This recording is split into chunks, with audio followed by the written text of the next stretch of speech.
Joshua, we need to talk. Karen's caught wind of something that I don't think we can afford to ignore.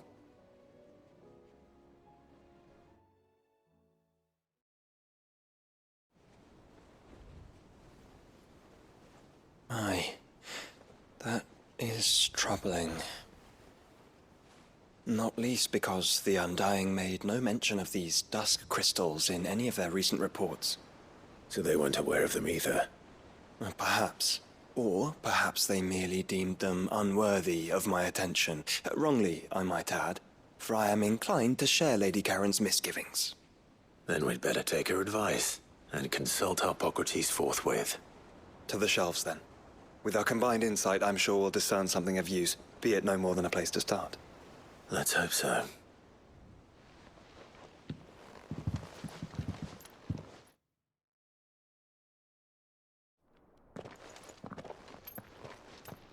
There you are. I've taken the liberty of telling these two everything I told you. Thank you, Karen.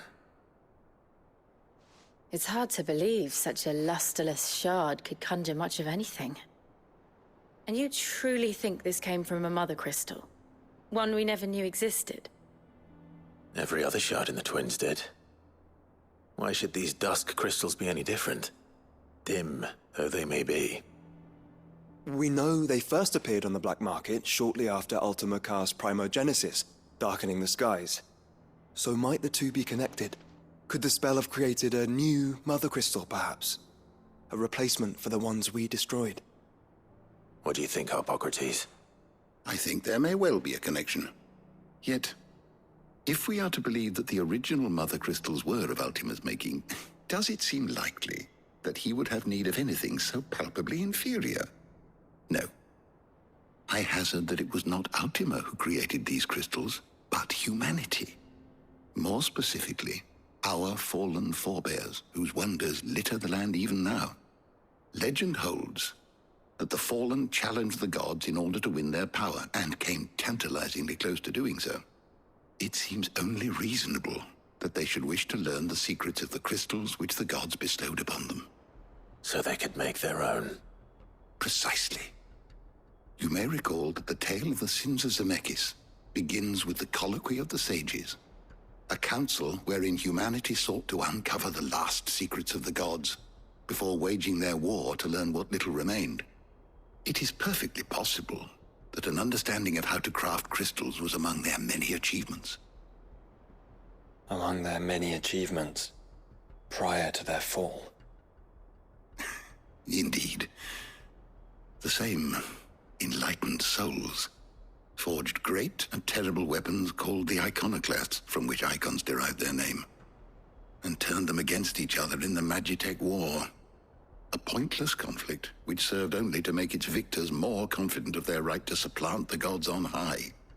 And when at last they ventured to do so, the resultant imbalance in the ether is said to have been so great that the skies themselves turned black and began to boil.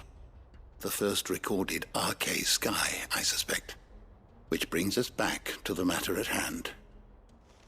It is my belief that these shards are the product of a long-slumbering Magitech mother crystal, stirred to life by a similar etheric upheaval to the one which accompanied its creator's fall. There's only one way to know for sure. We track down whoever's selling them and find their source. Karen, where did you buy this one? Down in Port Isolde when I was scratching around for supplies. Since the Imperials buggered off and took the tariffs with them, you can find all sorts of interesting stuff on the docks. Go and have a chat with the mercenaries guarding the gates. Your uncle's got some good lads there.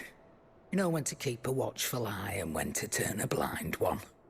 Oh, and take the crystal with you. Might be your key to the underworld. Thank you. I will. Shall we then, brother? I'm coming too.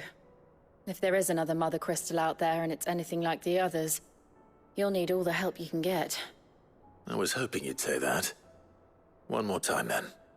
Together.